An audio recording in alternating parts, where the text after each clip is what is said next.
you have thousands of people waiting on you in the audience who are at the Born to Run concert. You have Jeremy Allen White who's ready to go, and Bruce Springsteen comes over to me and he says, "Are the girls safe?" And I said, "They are." He said, "Move them into my house, right there in Beverly Hills." And we lived there until we got on our feet. My daughter Stella's guitar, along with everything else in our house, burned. And what does Bruce Springsteen do? He sends her one of his. So my experience is probably different than most, but that does not take away from everything that we lost. My Hollywood Story is filmed and recorded in front of a live audience at Soho House in West Hollywood in Los Angeles, California. Hello and welcome to My Hollywood Story. I'm Stacey Wilson Hunt. My guest today is the writer, director, and producer Scott Cooper, whose latest film, Springsteen, Deliver Me From Nowhere, centers on the creation of one of music's most iconic records, Bruce Springsteen's 1982 album, Nebraska. I've been an admirer of Scott's work, starting with his 2009 directorial debut, Crazy Heart, starring Oscar winner Jeff Bridges. I'd never met Scott before our chat, and was very struck by the candor and thoughtfulness with which he discusses his work. I also had a blast revisiting some of his more memorable acting roles during the decade or so he spent in front of the camera. Listen in as Scott describes what it was like to recreate Bruce Springsteen's most difficult artistic period, how feeling sidelined as an actor fueled his desire to direct, and how his close friends, Robert Duvall and Christian Bale, have become among his greatest supports and greatest inspirations. Please welcome Scott Cooper.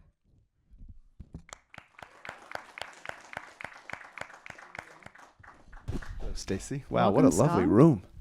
Beautiful, huh? Just for you. Love it. Love So, it.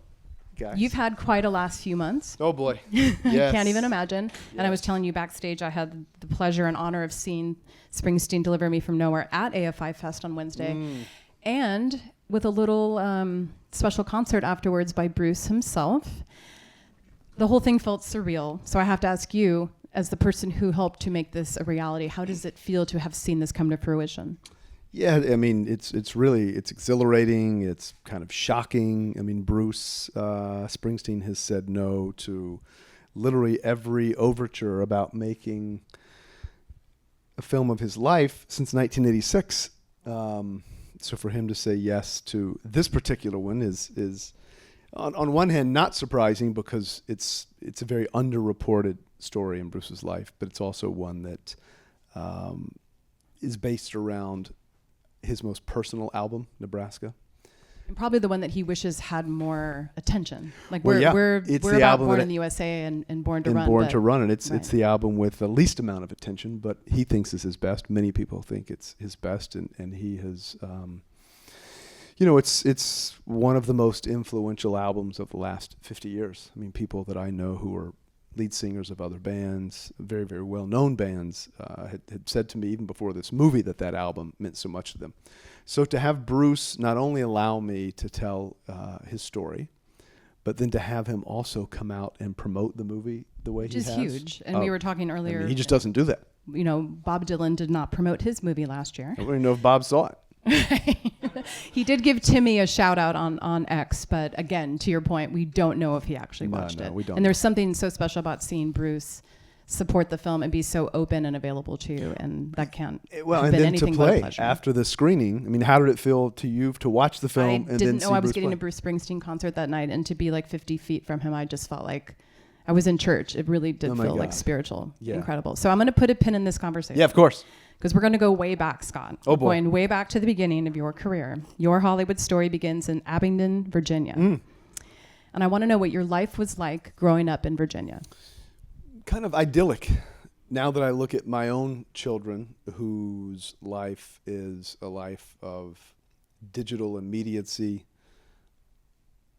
lots of content, bombarded with content, a world that's presented to them that is over-filtered and over-curated, in which everybody is trying to look their best in the world. So when you grow up in small-town Virginia, in what is kind of the artistic crown jewel of the state, It's at the foothills of the mountains. A lot of great theater. The State Theater of Is it Virginia a small there. town? Very, very Population small, wise? like 5,000 people. It's about the size of that neighborhood behind us. Beverly Hills, maybe even smaller. Wow. And what was your earliest exposure to the arts or entertainment or just anything artistic that Well, resonated? a couple of things. It was at the Barter Theater, which is the State Theater of Virginia. Has produced a lot of great theater actors over the years. So it was that. It was And your also parents took you to see theater? Oh yeah, Okay. and my parents would also take me where we would camp and go to bluegrass festivals, jazz festivals, which is where my love of music started at a very young age. And did you perform music or learn music yourself? Yeah, I did. So it's funny that I've now made two movies that both have a basis in music. But I think when you grow up in small town Virginia, the last thing you think is that you're going to be at the Soho House talking about your movies. Because You officially made it, Scott. I can You have assure made you it. that that's not really a dream for most kids, even today in small town Virginia, when our lives are so interconnected. Right. But that time was great because, you could stay out until well past dark. Just ride your bike for 10 hours and your mom calls you home for dinner. Parents can't Right. text you. They're not. They don't have locators on you. You can where say, your "Mom, I phone didn't get the is." call. I wasn't at my friend's Exactly. house. You They come can't home reach when you." you come home. Yeah, and now with my kids, I'm a little bit of a kind of a helicopter parent, or who's always hovering, or as I say, lawnmower parent, who's kind of clearing the way for them. But my parents were submarine parents. They kind of hovered and surfaced when needed. And what did they do for work? My father was an educator, was a teacher. My mom had the most important job of being the CEO of the household. Very Taking important care job, of, very unsung job. Yeah, taking care of my brother and me, which was not easy when you have young boys who love the adrenaline rush of every sport and motorcycle. Throwing sticks and at things. everything, and yeah. Sure.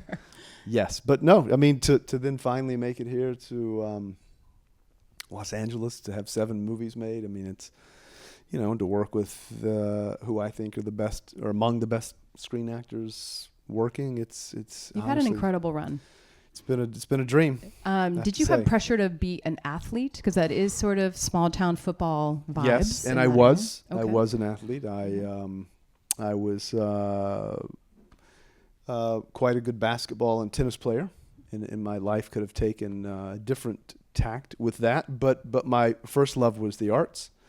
And when you grow up in small town Virginia, people don't love that if you're an athlete like I was. That's a very uncommon pairing, Yeah, athlete it and is. artist. Yeah, I imagine some of the art was probably suppressed as I was becoming a teenager and you're trying to really find out who you are, almost, kind of a closeted artist, because it's hard. It's hard to grow up in small town Virginia or any small town and have, There are expectations of men and boys in that environment that are Oh, boy. still changing and still Yes. evolving. Yeah, Right. hopefully now it's I think much easier. I for think kids. McConaughey has shifted that.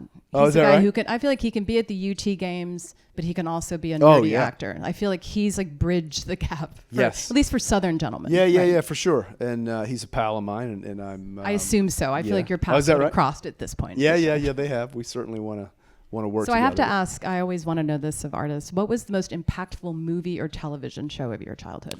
Ooh, I would say it was probably Halloween.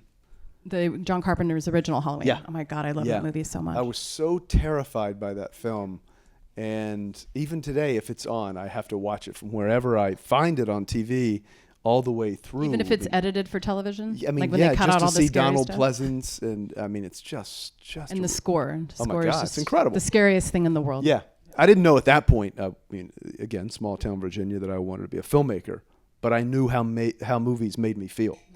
And then, of course, later seeing, because I don't think I saw the first run, Jaws, right? Those are the sort of things that everybody had access to. I mean, I wish that I could say, well, it was Jean-Luc Godard's Breathless, but it wasn't. It was more, more commercially minded films that reminded me, wow, there is, a life that's far outside of small town Virginia. It was Halloween. Oh, it's such a good choice. And what about TV? What were your most impactful shows that you loved? Oh, I would say the Brady Bunch. Andy Griffith reruns, black and white. So when did you decide to devote yourself to art, more specifically acting, because you did spend 10 years as an actor? Yeah. After Virginia, I moved to New York City, and I had a lot of friends who were in the arts. And it seemed to me at that point, not that I ever was not living the life I wanted to lead, but my parents were always so supportive about, let me just back up. Most of the people who grew up in small town Virginia either stay in Virginia or perhaps they become, at the very best, what people hope for their kids, lawyers, doctors, those sort of things. But I knew that I wanted to have a life in the arts. I also knew that staying in small town Virginia would not be easy. Thankfully, I moved to New York City with my parents' blessing. I was there for a couple of years. Did you attend college and study acting? I didn't. I studied economics. And it's not a bad foundation to have. And philosophy and English and Latin, all the sort of things, believe it or not, that I still draw upon for my work. Then New York City, was there for a couple of years.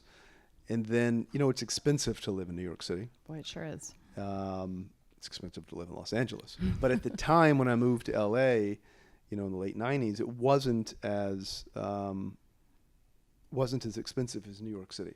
And you could live in a house with several people, and you could all find LA odd jobs. actually has a wide diversity of economic levels. Mm-hmm. But what was great, though, quite honestly, what I love the most about leaving Virginia, no disrespect to Virginia, is when you move to New York City, it's diversity that I didn't quite see. All walks of life, all socioeconomic classes. In New York City, you can live in a penthouse, but once you hit the sidewalk, everybody's the same. I think about that all the time. You get on the subway, you're in a community, whether you want to be or not, you are in a community. And I think that's critical for artists. And it's funny, one of my mentors was a film director who passed last year named William Friedkin. And miss him a lot. Yes, one of our greatest directors of all times. And he said to me, he really, really loved my films and supported them wholeheartedly. He said to me, Scott, as your career starts to really blossom, he said, take the subway, man. Meaning always stay close to people, right? People that I write about, people that who are living the lives of, social and economic despair, right? Because if you live in the penthouse and you want to make stories about real people that are human, you better know those people. And you better rub elbows with those I think people. we can all tell when we watch a film that's supposed to be about, quote, regular folks or working class people, and the person doesn't know how to capture that world. Oh, yeah, those movies win Oscars, too, so you got to be real careful about that. Oh, no, they do. Be really careful about that. Which is why, and we'll get into this later, I think you're so great at capturing those stories. But again, we'll get to that in a moment. I do want to revisit some of your acting roles, which I had a blast doing this over the weekend. I've forgotten many of them. So let's start with Austin Powers, the spy who shagged me. Yes. And I will explain who you played in this because it's almost too delicious to believe. This was a sequel to Austin Powers, directed by Jay Roach and co-written by Mike Myers. And you play a Ku Klux Klansman's son in an episode of Jerry Springer in which Dr. Evil and his son Scott appear in a panel. Right. Obviously. And wasn't my character, was he meant to be closeted or was he meant to be gay? Is that no, right? He was just meant to be. Maybe that was his backstory, I guess. It was an episode about sons who have evil dads. You really have to find this clip online. It's absurd. Oh my God.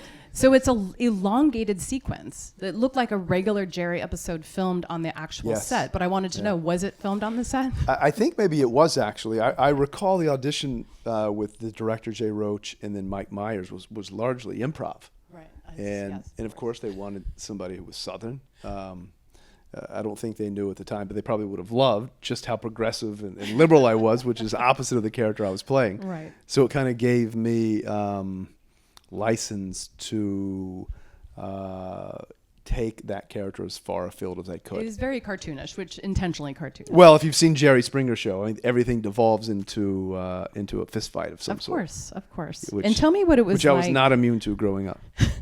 Tell me what it is. Funny enough, Jay Roach is my guest here next week. Oh my God. Monday. One of the what a lovely director. Nicest men in Hollywood. Yes. Tell me what it was like to watch him direct, but also knowing that Mike Myers is so improv heavy and so off script. What did you learn even now as a director, thinking back to that moment and saying, let the artist do his work? Just that. Okay. Just that, which was Jay had the confidence, and many of the directors that I've worked with or that I really admire the way they direct actors, is you've cast people for a reason, and is to make sure that you give them space, make sure they feel safe, make sure that they feel like they have the freedom to take big chances.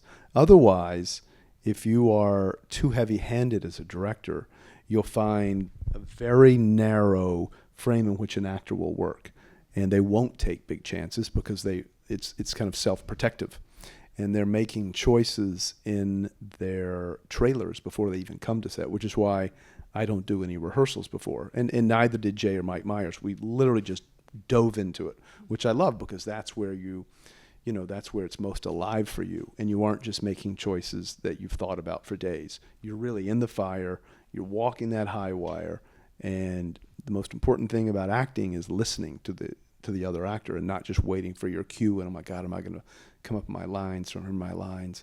It's really about listening to the performer. And the director has to create space for the actors to have those moments with each other. Yes. And we can tell, Jay again, did that. Right, and Jay had to, because Jay is the most... I'm sure he had another choice with Mike Myers, who's a force on set. That's my point. You have to be a chill personality to work with Mike Myers, and you can't be the star of the show. You have to let Mike do his work. No, and that's those are the directors that I most respond to their work, is that you can feel their fingerprints all over the movie, but they're behind and they don't want to show you how clever they are. Let Christian Bale shine. Let Mike Myers shine. Let Jeff Bridges shine. And then that's where genius casting comes into play too, of course. So I'd like to talk about the X-Files now. Ah, yeah. And you were in an episode called Rush that aired in 1999. Do you remember your character's name? I don't. Max Harden. Ah, that's right. That sounds and right. you played a small-town Virginia teen who's kind of a bully, let's face it, not the nicest guy, who discovers he has a secret power source that enables him to move faster than the speed of light. Wow. Of course, typical X-Files. Yeah. So I was curious about the casting process for this, because at the time, I think the show had moved production from Vancouver back to LA at this point. Yeah, we shot it in Los Angeles. Because I remember seeing there was a shift, way fewer clouds later on in X-Files. In the early episodes, you could really tell they were in Vancouver because it was very moody. Yes. But how difficult was it to get cast in a juggernaut broadcast show like this? Pretty hard, as I recall. So often when you go into a casting office and you're waiting, you see a lot of the same actors who are of your type, all of whom are much more either famous than you or well known. So you go in feeling like, I'm never going to get this. So you try to go in and personalize it in some way, and you try to give the director not something that they want, but something that you think makes you unique. For some reason or another, I got this one. Yeah. And you nailed it. You were very convincing. Oh, thank you. It's funny. I hear people love that show, and people happen to really love that particular episode, which I've heard quite a What's so few great about times. X-Files, even revisiting now, it doesn't feel dated. No. Which is quite shocking for a broadcast show to not feel dated 26 years later. It really speaks to Chris Carter had a very timeless vision for the show. And the writing's incredible. The performances are incredible. I ended up directing in a film Gillian Anderson, who was in that particular episode. You just spoiled a question I was going to ask later, Scott. So we all came full circle. Yeah. But I was going to ask, and that was in The Pale Blue Eye. Did she remember you from X-Files? That's a good question. Probably not. I don't know if she would have taken the job otherwise. All of a sudden, you're directing this movie? Well, she was probably very proud that an X-Files graduate went on to such acclaim. Yeah. So you would go on to do Gods and Generals, and then also you appeared in Get Low, one of my favorite movies from 2010, both of which feature your friend Robert Duvall. Yeah. And I want to talk a little bit about just knowing Robert. I had the pleasure of meeting him about 10 or 12 years ago. Such a special man. But mostly what he means to you. He is really one of the last great Meisner artists, alongside Dustin Hoffman, the late great Gene Hackman. And I want to know what the biggest lessons you've learned from him about acting, about directing. He's an incredible director too. And the secret to storytelling from him. To tell the truth and to be authentic. Not many people know this, but in his living room on his farm in Virginia, where I was married. Got married at Robert Duvall's farm? I did. Oh, yeah. Scott. I did. He has a handwritten letter from the great Marlon Brando. to him in which, and Duvall did not want this. Obviously, his co-star from The Godfather. Yes, he did not want this frame, but his wife framed it anyway. It says that, and it was on Brando's deathbed. And I'm paraphrasing, but the sentiment is, to my pal, whom I think is the greatest screen actor to ever live. Love you, Marlon. Something like that. And of course, Robert Duvall never showed me that. His wife took me to the house to show me. He's so humble. Humble man. But is considered by many of the actors whom I most admire to be their favorite actor because he was so truthful, so honest, never pushed the emotion. We would do improvises all the time because I was in a few movies with him. He produced my first film. Meisner-esque improvisations that would really help me understand the craft of acting far more than any acting class that I'd ever been to. When you have a master like that, really teach you about restraint and never pushing the emotion, also never knowing where a scene is going to go as an actor. Can you learn that kind of naturalism? Because I feel like some people just have it and some people don't. Yeah, I would agree. Yeah. Very few people have that, if we're being honest. Because so often when you see great performers like Duvall, Billy Bob Thornton, people who are incredibly naturalistic, your instinct is to say, God, look how easy that is. I can do that. He's just showing up and reading lines. Right. Much harder to do that than it is to give what, as Duvall would say, are Oscar-winning performances now, which are acting with a capital A, where all you see is this very loud and very intentional. A very external-based life, whereas the great screen actors have a very rich interior life. So it's much, much harder to do, and much harder to do very truthfully. So that's what I learned from him. Less is more. Never let it be about you when you're a film director, which I cede the floor to my performers always. And the way I photograph them, the way I move the camera, the way I tell the story. Is that an intentional practice when you're on set to just like, okay, Scott, let's pull back a little bit and maybe stopping yourself from giving too much feedback? No, I mean, I certainly am not afraid to give direction. Casting, of course, is critical, but all actors have a different process. You have to give direction to each of them individually because everybody has a different process. And you're a part-time therapist, and you never want to crush an actor's spirit. You always want to make them feel like what they are doing is the right choice, but let's try to explore. Let's try something else. Or, oh, have you thought of this? Or, you know what? Instead of that line of dialogue that I wrote that's kind of crappy and expositional, why don't you play that moment? Let's lose that line, but I want to feel that. So those are the sort of things that, and I work with a lot of the same actors, so it becomes very secondhand. It also helps too that you write generally your own films. Yes. So you already know the writer because he's you. Yes. So you can say, hey, play with that line. So many people now are so conditioned to watch, and this is not in any way pejorative towards television, it's just people watch TV more than they do movies. People aren't coming out to the movies that much anymore, sadly, as I know too well. So TV largely has to be dialogue driven. Maybe one medium shot, if you're lucky, a wide shot, and then it's here. That's why a lot of films today, to me, feel like long pilots. I'll watch something and I'll feel like that was okay, but it kind of felt like episode 1 of a series that then isn't continuing. And I feel like we're losing that feature beat. Yeah. In that same sense. Yeah. And I'm drawn to big screen, big sound, big spaces where not everything's told in close-up unless it's absolutely necessary for emotional or psychological punctuation. Let the actors move in the scene. Robert Duvall is one of the great actors, as he claims, from the boots up, right? And he would say to me, Scott, don't shoot too many close-ups. You're making TV. Stay wide, which is what I like to do. But I digress. Okay, we're going to get to Crazy Heart now. Yes. So, thank you. So it's not a digression. That was a perfect segue. Thank you. So you put in 10 years acting, probably had some good experiences, maybe felt satisfied with your work, maybe you didn't. But at what point Not particularly, no. Not particularly, okay. Which speaks to why you probably went into directing. Yes. How difficult is it to be an actor and decide, I'm going to start directing? It's hard for anyone to direct, let alone someone who'd been maybe siloed for that time as an actor? I would screen test for a lot of movies, and when you go into those rooms and you see the same actors who are much more famous than you, well, they were getting all those parts, and I was becoming a bridesmaid too much. Was that hard emotionally to cope with that? Well, sure. I mean, look, if you're an actor, largely that's what a life is one of failure, right? Until you, and even when you're an A-list actor, you sometimes you don't get all the parts that you want. My friends who are successful actors, they all still think they're never going to get hired again after they have a job. Yes. And it feels like it's not something that ever goes away. Yeah, and I was doing a Western with Robert Duvall and Thomas Hayden Church called Broken Trail. The great Walter Hill was directing it. This was on AMC? Right. And I was shadowing Walter just to see how he would photograph and direct, and he's a master, one of the great American film directors. And simultaneously, which I didn't tell anyone, I was writing Crazy Heart, only because I felt much more pleasure in doing that. Did you own the rights to the book? Yeah.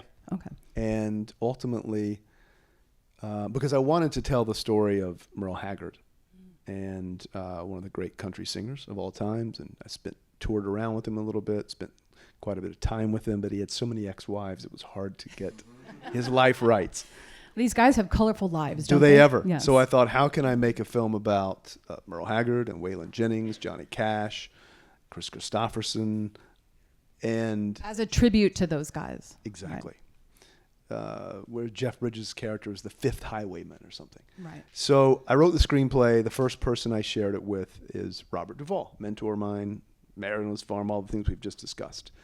And someone that I knew would be incredibly truthful with me because... And also Tender Mercy is a lot of connective tissue with that Exactly. film. Right. And he read the screenplay and he said, Scott, I love it. It's fabulous. He said, let's make this.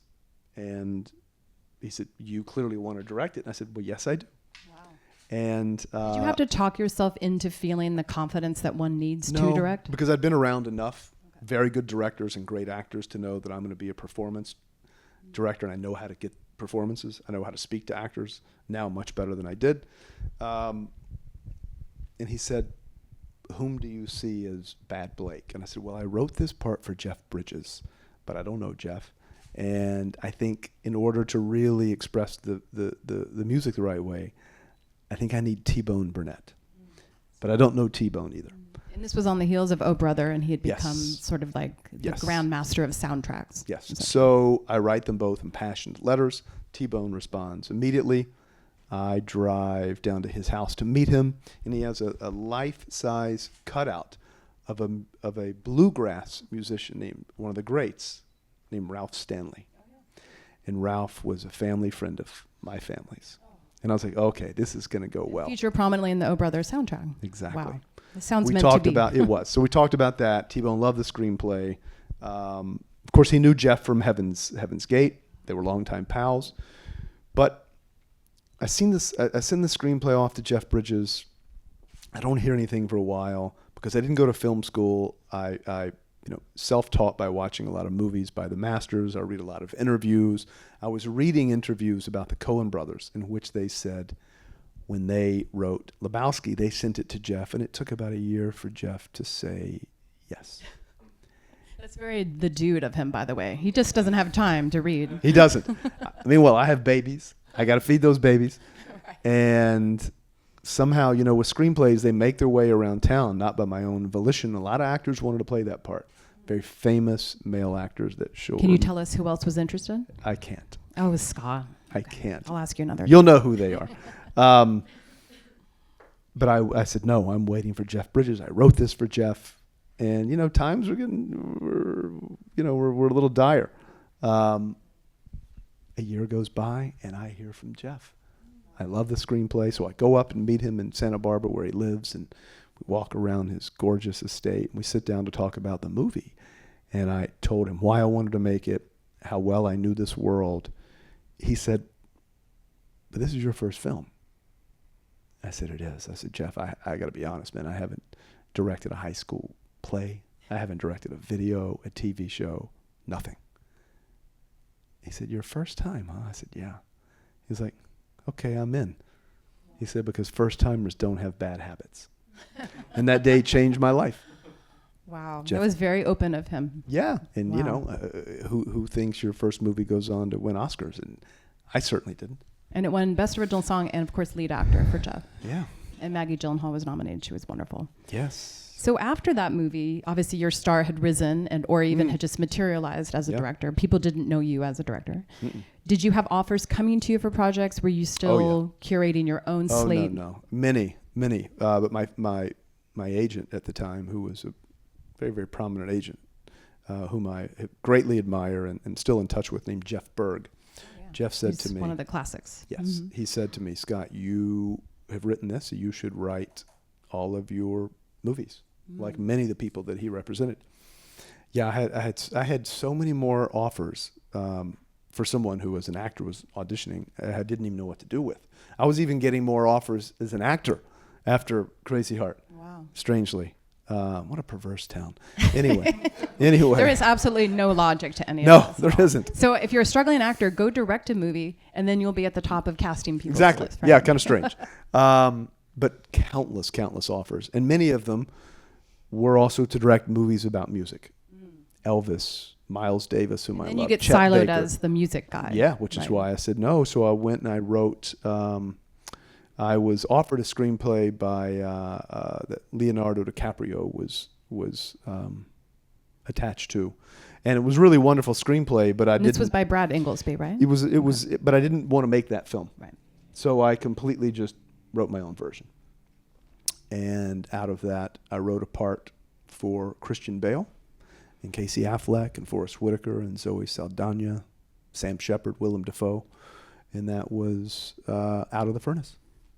Great movie. Absolutely stunning movie. Thank you. And I was reading more about the making of this film, and I read that it was filmed in Braddock, Pennsylvania. yeah. And can you share who the mayor was at the time? of Yes, the Braddock? senator from Pennsylvania, John Fetterman. Yes. And really, Mr. Pennsylvania himself. Yes, I chose Braddock because I was on a tour with Crazy Heart, and I'd been reading a lot about Braddock being the most violent small town in America, This is a coal mining town, of course. the hardest living town in America, a town filled with tragedy.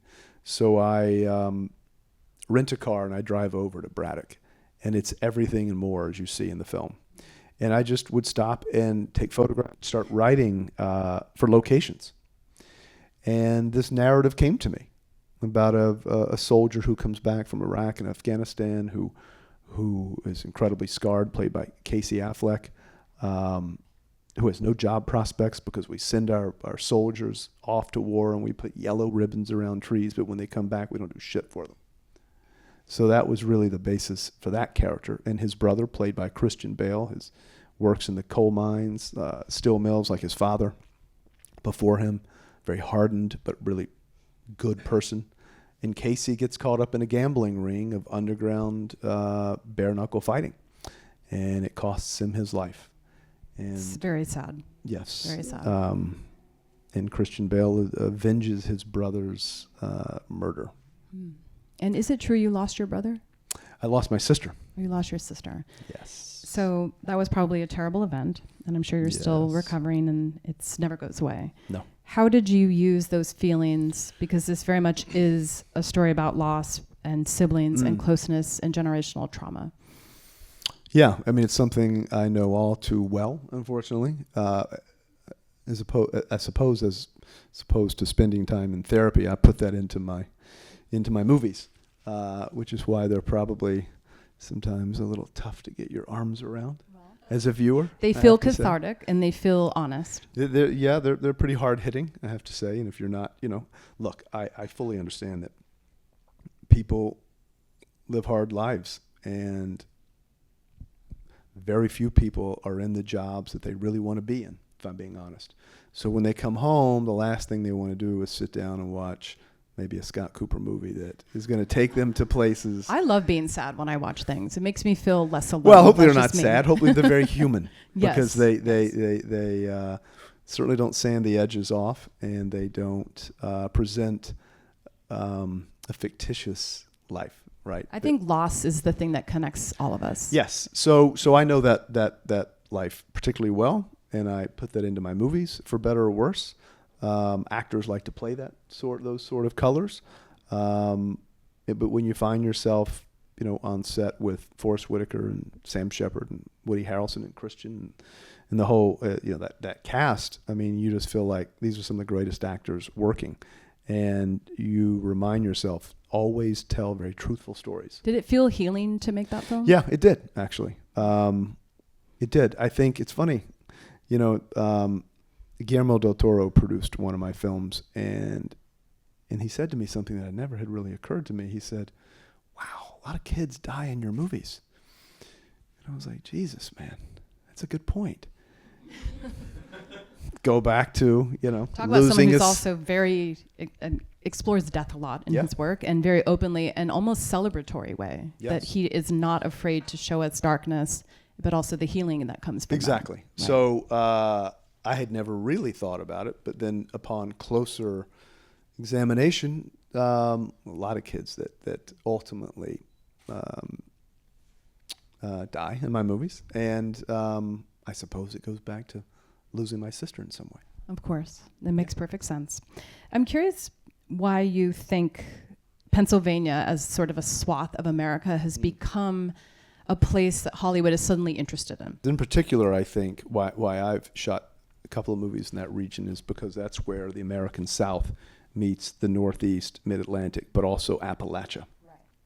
And of course, coal mining gives it this timeliness where it's sort of this dying business. Yes. And it's so politically charged. Yeah. And John Fetterman, of course, is trying to be the guy to bridge these worlds. Yes, and I'm drawn to those kind of landscapes, industrial landscapes that people for hundreds of years have made their living, raised their children. Wasn't your grandfather worshipped. a coal miner? Yeah, so all these sort of things feed into that. There's also the fact, if we're being really honest, tax incentives. The magic words, tax incentives. Rebates. Of course. Right. Pennsylvania has a big one. Virginia does not.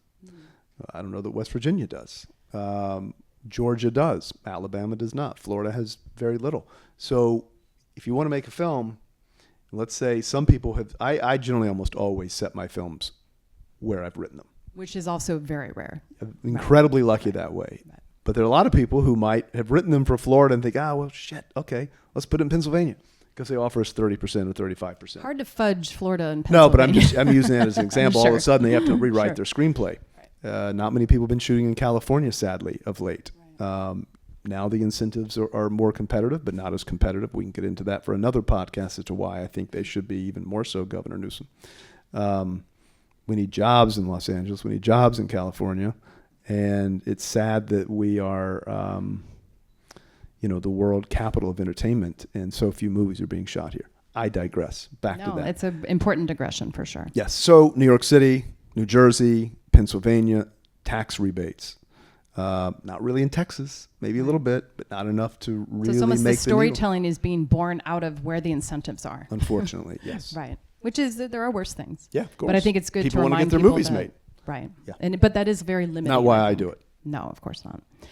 So I want to segue to another title, Black Mass, which came out in 2015. Massachusetts, great tax incentive. Yes, and you're the director and producer, of course, the story of Whitey Bulger, the brother of the state senator, the most infamous violent criminal in the history of South Boston, played by no other than Johnny Depp, alongside Joel Edgerton, Jesse Plemons, and Benedict Cumberbatch. So this was obviously a huge story in the news, a huge story. It was a Warner Brothers title. A lot of prosthetics, a lot of crafts to create this world. What were your first conversations like with Johnny when you talked about this transformation and how to make sure it looked natural, it didn't feel over the top, and that also just felt real to the audience? Because it can go a lot of different directions. Yes. The FBI had given me a lot of surveillance footage of Whitey because the FBI, of course, was surveilling him for years. He was an incredibly dangerous man who enacted a lot of violence and vengeance towards a lot of people in Boston. And the images that I also had seen from FBI from Longland's photographs were his incredibly blue eyes, his eyes that almost didn't look real and were terrifying. And people that I'd interviewed in which Whitey had threatened them said that when were across from his eyes were so blue and so piercing and so terrifying that did a lot of the work for him. So I said to Johnny, that's where we have to start. Johnny is a master at creating externalities for his performances. I said, but what's critical here is that this comes from in here. It has to. Because Whitey Bulger is the type of man who could be having a very casual conversation with someone and literally, instantaneously, if the conversation were to turn, change and end up enacting great harm, just like that, almost like a rattlesnake. And I said, that's who he is. That's who now he's dead. I said, so that's really our basis. It has to come from, there has to be a real danger inside your work. So, of course, Johnny Depp is incredibly handsome. He has brown eyes. We had to create incredibly blue eyes, which when you take blue contact lenses and you put them over brown eyes, sometimes it doesn't work to great effect. Yes. And then it looks kind of like alienish. But if you have blue eyes, like Jeremy Allen White, and then you photograph Bruce Springsteen's irises very closely. You had the reverse. You had the brown contacts on the blue eyes. And then you paint them, essentially wearing his eyes. It's much more successful. But I'm very proud of that film. I think there's, it for me was the anti-Departed, right? It was a very cold and callous look. It was also a true story too. And true story. Departed was based on the same Whitey Bulger. But I wanted it to feel much more dangerous, much more cold and abrasive. And I realized that people like their gangsters a little more upbeat. And they like to hear it backed by... well, if Sopranos taught us anything, they like to hear it backed by the Rolling Stones. They don't love it when Scott classic Cooper... Warner Brothers packaging. They don't love it when Scott Cooper, shows Johnny Depp strangling Juno Temple, and then the camera just drifts off of him to Rory Cochran's face, and you're still hearing it. Right. And the studio is like, God, can we go to coverage there? I said, no, because I shot at No Wonder. I love it. And I want to talk about Hostels for a moment. Your writer, director, and producer centers on a post-Civil War U.S. Army captain, played by Christian Bale again, who is escorting a dying Cheyenne chief to his homeland in 1892, who was played by Wes Studi. And I heard that you wrote numerous drafts of this film. And I wanted to ask you about your writing process. Where do you do your best writing? How do you do your best writing? What do you need in order to be able to do that work, which in my opinion is the most grueling work a person can undertake? It is. I generally write at home for very, very long stretches. I'm an early riser. I'll get my workout in, and then I sit down to write, and I can write for 6 or 7 hours straight. Next thing I know, it's time for lunch. And are you working in final draft at first? Yeah. Okay. Yeah. And I can have a draft, for better or worse, pretty quickly, a very first draft, or as Francis Coppola would say, the vomit draft, where you don't go back and correct. You just write the story all the way through. Whatever wants to come out is coming out. Comes out, and then you don't know where you're going, and you start, and you get all the way to the end. I knew that I wanted to tell a story about one of the America's original sins. One, of course, is slavery, and the other is our incredible maltreatment towards Native Americans. And I wanted to show a man who was a hardened U.S.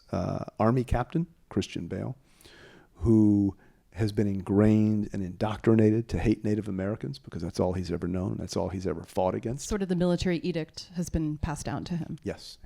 And this legendary Cheyenne chief with whom he's been in battle against has cancer.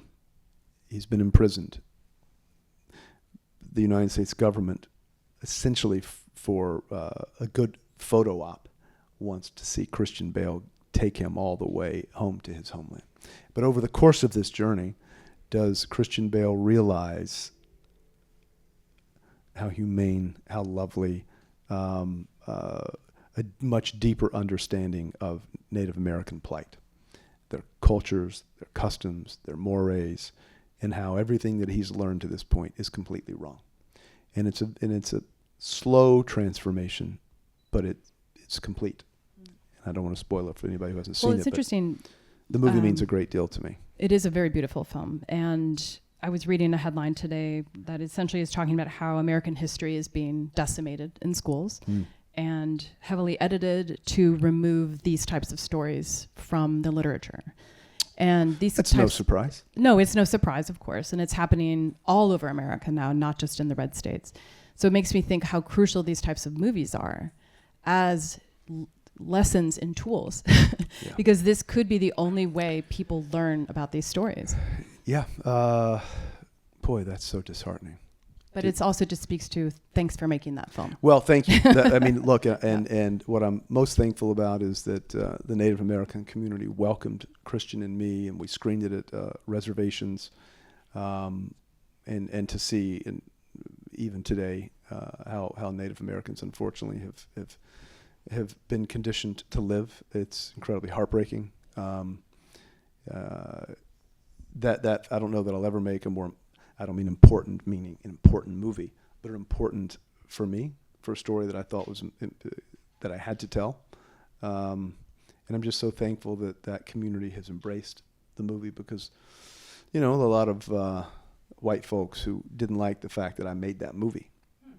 Really? Oh yeah, I heard. What kind of it. feedback did you get about Oh, that? well, how can you, why should you be telling the Native American story as a white male? And I said, well, if you've seen the film, you'll know that I'm telling it from Christian Bale's point of view, and it's about Christian's understanding. Right.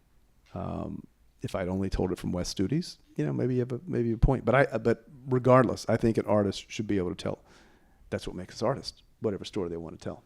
As It's long a as they're telling controversial the take, truth, though. A lot of and people their have issue with that. understanding. Yeah. Well, they can have issue with that. It's why we have art, right? Exactly. So The Pale Blue Eye, another film you did with Christian, sort of an origin story of Edgar Allan Poe. I was curious, again, you've spoken of Christian a few times. What is the shorthand that is created between director and actor over making these three films? Is it the kind of thing where he comes to set and it's sort of like, you don't even need to tell him anything? Or is it reinventing the process each time? With Christian, it's not reinventing the process. Christian is I've spoken about this publicly, my closest pal. It's like a brother to me. I share things with Christian that I don't share with anyone. And I write specifically for Christian. I think he's probably the finest screen actor of his generation. I would agree, actually. And we've gotten to a place now where we do a lot of what we call investigative text work well before we get to the set. We have discussed every line, every inflection. And this is for characters other than the one he's playing, everything. Okay. All of them. And when we get to set, you can rest assured Christian Bale has done the work. Yes. He seems very prepared. Oh, he's the most prepared actor I've ever worked with. Yeah. And when Christian steps on set, even very famous actors have come to me and said, wow, I'm nervous today. It's like, well, Michael Jordan's here, so I better step up. It's a great incentive for everyone to be prepared, and isn't they it? do. Yes. Right. Yeah. But it's really that. And then it will be minor direction all the way through editing. And Christian will come in and see edits of the film, even movies of mine that he's not in. He gives me very specific and incredibly helpful notes. I actually asked him to come in and give me notes, as I did on the Bruce Springsteen movie. He saw it twice.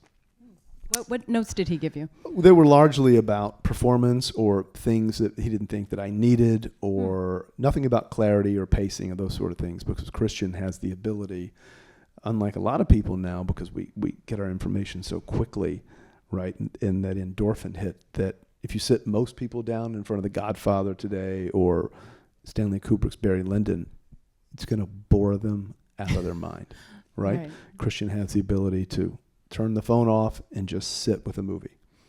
And that makes all the difference. Wow. And we can tell watching him. That comes through to us. Yeah. Absolutely. Yeah. So that's my relationship with him. And how lucky for both of you. What an incredible partnership. Yeah. And for us too, by the way. Yeah. Thank you. So we come to Springsteen, Deliver Me From Nowhere, writer, director, and producer. Again, congratulations. I know this was quite a labor of love, but a real joy for you. Yeah. It was a hard one. Yes. Based on the book by Warren Zane, and captures the tumultuous period in Bruce Springsteen's life in the early 80s as he navigates fame, depression, and the creation of what would become Nebraska, one of his seminal albums. So I want to know, when did Bruce's music first enter your life? Back in Virginia, late teens, disillusioned, disaffected, not quite sure, where your life's going, where it's been, what you feel like you have to give to the world, all those sort of things that you're grappling with as you become, you transition from an adolescent to a young man. And then my father, to whom I've dedicated the movie, and who died on the day before we started shooting the movie. Oh, I'm so sorry. Introduces Bruce's Nebraska to me. And that was a real life changer. I didn't know that, 20 some years later, I would be directing a film about that. But that was my introduction to Bruce Springsteen. It's different than any other album of his. It's incredibly stark, silent, powerful, evocative, very cinematic. That's an album that I was listening to when I was writing Out of the Furnace, when I was writing Hostiles, and then to be able to tell his story, that very personal and the most painful chapter in his life, to tell that story is a real gift, to be able to get inside Bruce Springsteen's head, his heart, his house. When did you first meet Bruce in person? Maybe 3 years ago, when I decided that I was going to attempt to coax him into letting me tell the story. As it turns out, Bruce is a real cinephile. He'd seen all my films, some of them a few times. And which is his favorite? Did he tell you? Well, he told me he cried like a baby when he saw Hostiles. He loves Out of the Furnace because he says he didn't know it at the time. I was listening to The Ghost of Tom Joad, but he said, I know that world. Oh, wow. Right. And he thought he really loves Crazy Art because it's a very subtle and restrained music film. Right. So Bruce, and then when he saw a film that I made that he really loved called Antlers, he said, man, personal trauma.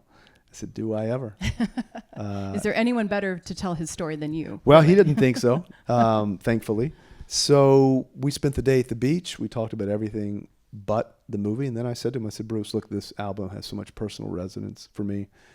I know how to tell this story. I don't want this to be a story about spectacle. I want to make the film in the same way you made Nebraska, which is to say minimalist and no gloss, no spectacle. The camera won't look away. And he told me when I was writing the movie, and he told me when I was shooting the movie, and he told me when I was editing the movie, he said, just promise me you'll give me a Scott Cooper movie. And you're your own brand. That's amazing. Well, for certain people. and I think, and I'm certain that I did that. I mean, I'm in contact with Bruce every day now, still. Was just with him. I'll see him again in New York City in the not too distant future. But that was a difficult film to make because so many people have expectations of what a music. Also, he's still with us. Oh yeah, and that's this isn't something culturally as relevant later. As ever. Right. New Jersey versus everyone, baby. Right. And Bruce, people have ownership over Bruce.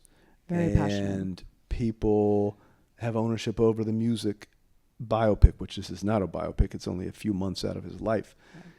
Right. I would imagine that people would more likely want to see the Born USA story or Born to Run story, but as long as Bruce Springsteen is alive, that was never going to happen. Right. That's not the story and I'm sure I you've wanted been to tell. Oh yeah. Right. Oh yeah. And that's not the story I wanted to tell. I wanted to tell a story about a neglected soul, a young man whose father was incredibly cold and dispassionate toward him, who had the courage to defy expectations and not continue to sell out arenas and write hit songs, but to look inward and see how honest that he could be with himself in facing the incredibly depressive, suicidal state. And out of that, when he's at his personal low and his creative best, becomes, I think, one of the best albums of the last 50 years. That's why I did it. And that's a great reason. And how much of what we see Bruce going through on screen felt familiar to you as an artistic interval? Oh, a lot of it. I mean, you're always asking how honest can I be in my work. And I do kind of or I try to defy expectations, my own expectations. I don't know that anybody outside of my house has expectations from me, but I'm certainly, sure you have enough for yourself. But certainly, when you make Crazy Heart and the movie wins Oscars, people just want you to continue making those kind of movies. And instead, I did a complete left turn and made a film about, well, Out of the Furnace, which could not be more tonally different than Crazy Heart. So I understood that from Bruce. I also want to be as simple in my work as possible, and that's what makes Bruce, I think, incredibly unique, is his simplicity in writing, his vocalization, and he has a real connection to his audience, unlike almost anybody. If you've seen him, as I have, surrounded by 100,000 people 3 nights in a row in 3 different cities, you know that it's almost like a revival. It's incredibly spiritual. So I wanted that to come across, but mostly it's a film about mental illness. And seeking help. And seeking help, because we're all touched by it. And I don't care if you're a major movie star or a rock star like Bruce Springsteen, depression will find you. And it shows that he didn't know he was living with depression until he was clinically diagnosed with it, but that he had the courage to take that step to get help. And now that I've screened the movie in Telluride and New York City and here, and people have seen it, they've come to me on the street to say, Scott, you know, I wish my father had gotten help and sought help for his depression. He would still be with us. It's a powerful moment for men, not just artists, but just men to acknowledge, this thing that my father gave to me was not my fault. No. It wasn't his fault. Inherited mental illness. Right. As Bruce had, unfortunately. Right. So that's really what the film is. It's more of a psychological drama about the art of creation and a neglected soul repairing himself through music. So if you're coming thinking, oh my God, this is going to be the Born USA story. Like a jukebox musical. You're going to be sadly disappointed, which based on... But it isn't that in the best ways. No. Well, thank you. So I was reading some of the reviews of the film, which have been broadly great. And I kept seeing a word pop up, and I wanted to know how you feel about this word. Earnest. It's an earnest portrayal, is what I've read a few times. I don't perceive that word to be negative. But I want to know what does that word mean? It's funny because I just did. I was like, ooh. But it's a word that is on the surface harmless. Ooh. But what does that word mean to you? Because in the context of this one review, it was a positive thing. But I wonder what that means to you to be thought of, this was an earnest telling. It's a good question. I don't read reviews. Jeff Bridges and Robert Duvall with our first film, Crazy Heart, they said, look, the reviews are amazing. Don't ever read them because they are meaningless. And I haven't read one since then. But you get a sense of whether people like your work or not. And I have always felt, that I would much prefer a few people really deeply loved my movies than many people kind of mildly like them. Because the worst thing you can do is go see a movie, and as soon as you walk out, you're like, where do you want to eat?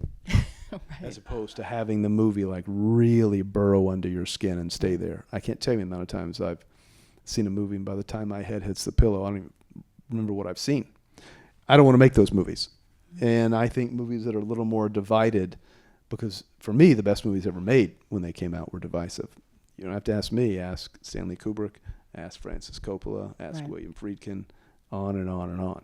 And generally, those movies come on to be, in time, some of the greatest films ever made, as Stanley Kubrick once said. And they spark more conversation over time. Of course. And Stanley Kubrick once said, look, my films have all had various critical reaction upon release, but it's subsequent critical opinion that settles the score. Well said. A very wise man. To get back to earnest, yes. I mean, I don't even know what that means. I know what it means. Right. That's whoever wrote that. That's their opinion. Sure. And I suppose all I would say for a person who writes film criticism is, let me see you make one. How about that? Well said. Well said. So at the screening where I saw the film, and we were treated to a Bruce Springsteen performance, which was like a dream. You revealed that you had lost your house in the Palisades fire.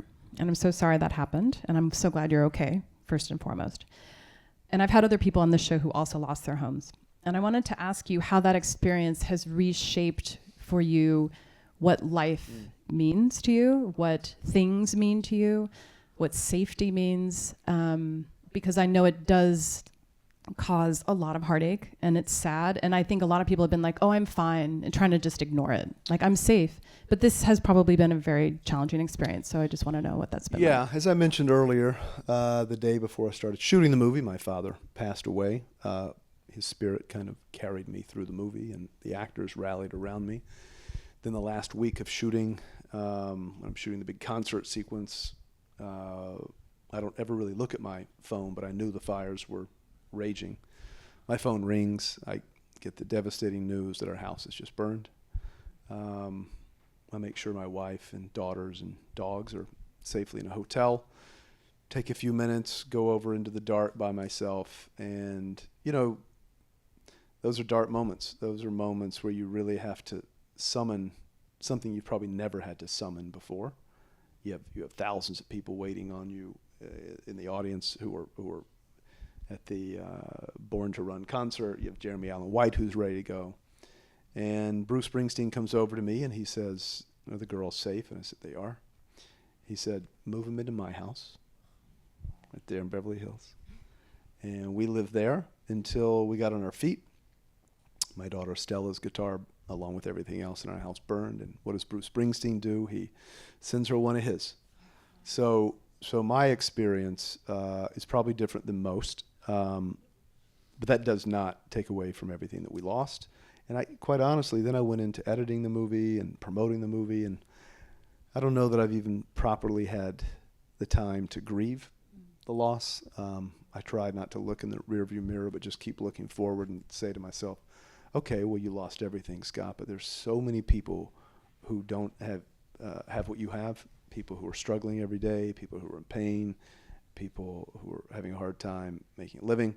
So you put it, that very quickly puts it into perspective, and you try to just put all of that love and passion into your work, and you hope people respond to your work. You hope that people find it over time. As I mentioned earlier, people aren't going out to see the movies like they used to. People, since the pandemic, are waiting at home for movies to come out, especially the kind of movies that I make, which are more challenging adult dramas. I think they have just gotten used to watching them in long form on television, and people just aren't making it a priority. I think that's a much bigger discussion for the perils our industry is facing when you make the kind of movies that I make. So I really just try to take it day by day and be grateful to be busy. That's Exactly. just like when we all go through tough times, you're like, work, I'm so glad I have a Zoom right now. It can take my mind off what I'm dealing with. But most importantly, I want to make sure my girls are in very strong mental health, because they lost everything, and they And don't. how old are they? Teens? I have yes, and you don't. It's easy to say, well, it's just stuff. Well, for kids, it's not just stuff; it's everything in their lives. It's their lifeline to their friends. And so I worry less about me than I do, my children. And boy, this turned into a therapy session. Jeez. It's Scott Cooper. Of course, we're going to go there. But thank you God. for sharing that. Oh, thank you. And again, I'm so glad you're safe. And to have Bruce, Thank you. we're glad that you have each other. Yeah, It's very special. I'll say. So what do you have coming up that you're excited Oh, about? Lord. What are the next stories that you want to tell? No. Besides being hungry. Yeah. Yes. Well, the great Michael Mann just told the audience at the Lumiere Festival, where I was a few days ago, that Christian Bale and I will be making another movie together that he's producing.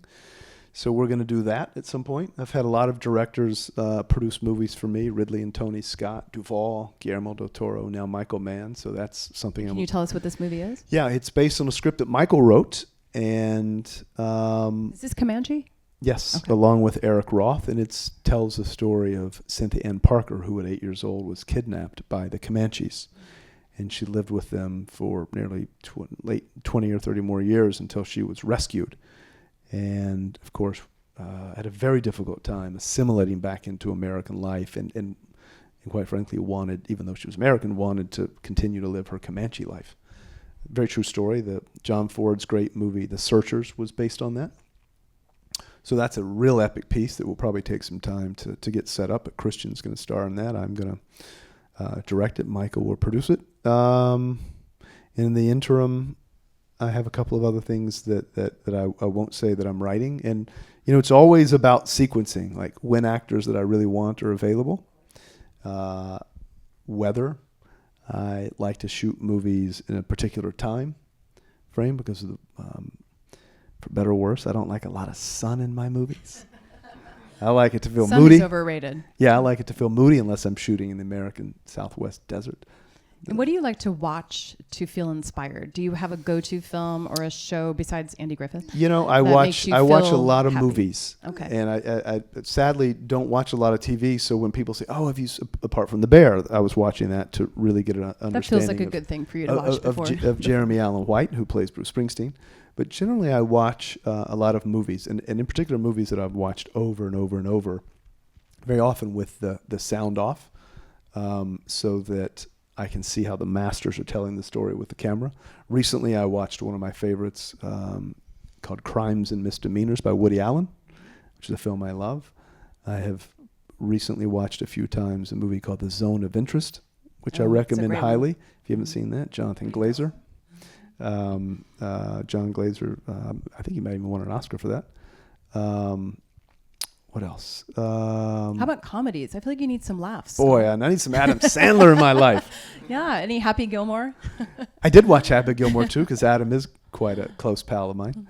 And would you ever do an Adam Sandler movie? I'd love to see an Adam Scott Cooper joint. Well, it's funny you mentioned that. That possibly could happen. Feels like maybe you've heard something. I don't know. I just like pairing people I like. Well, Adam's a wonderful dramatic actor. I think he's Uncut incredible. Gems.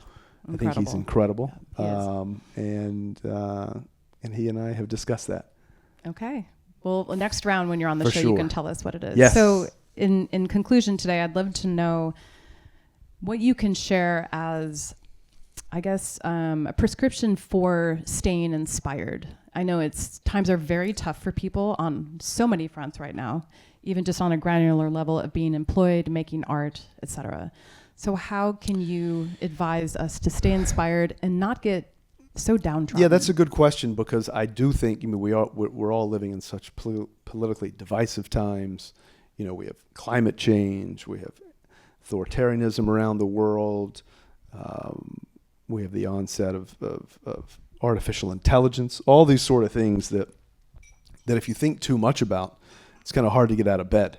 So I recommend stop the doom scrolling, which I have been known to do, going on and looking at all the bad news in the world and thinking about what it is that made you either become an artist, like I have, in terms of stories that connect us, because movies connect us. Movies transport us to places that small-town Virginia boys never knew existed, right? I like to be outside. I like to nature bathe.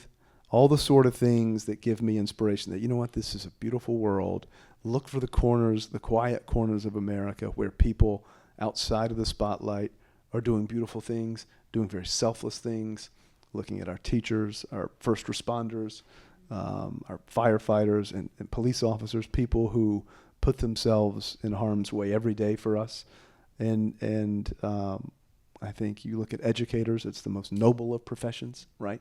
People don't make a lot of money teaching, but they're educating our youth. Those are the types of people that we need to bolster. And give back, too. And to give back. And helping the people you've just described, it's right. very therapeutic. Think less about celebrity and think more about the people who live on the margins of life, who their stories are never told. Or as Mr. Rogers said, look for the helpers. Look for the helpers, I love man. that piece of advice. I didn't know he said that, but I love that. That's good. what inspires me, is the people who aren't in the spotlight, who make this beautiful nation of ours turn. Oh, well, on that note, Scott, thank you so much for your time. Congratulations on everything. Thank you. Thank you, Stacey. Thank you. My Hollywood Story is a production of Hippolyta Films and Entertainment. The series is written, produced, and hosted by me, Stacey Wilson Hunt. Executive producers for Hippolyta are Sonia Slutsky and Wendy Green. Series producers also include Daryl Young and Janet Grayson. Our camera operator, sound mixer, and editor is Ramiro Cantu. Original music for My Hollywood Story is by Madi Gabriel and Jenny Carr of Moon and Star. Our logo design was created by Brad Mitchell. Most importantly, I would like to give a special thanks to the team at Soho House West Hollywood for being the official new home of our show. We couldn't do it without you. This episode of My Hollywood Story was recorded live at Soho House West Hollywood. Thank you so much for listening. If you liked what you heard, please subscribe, leave a review, and let us know what you think.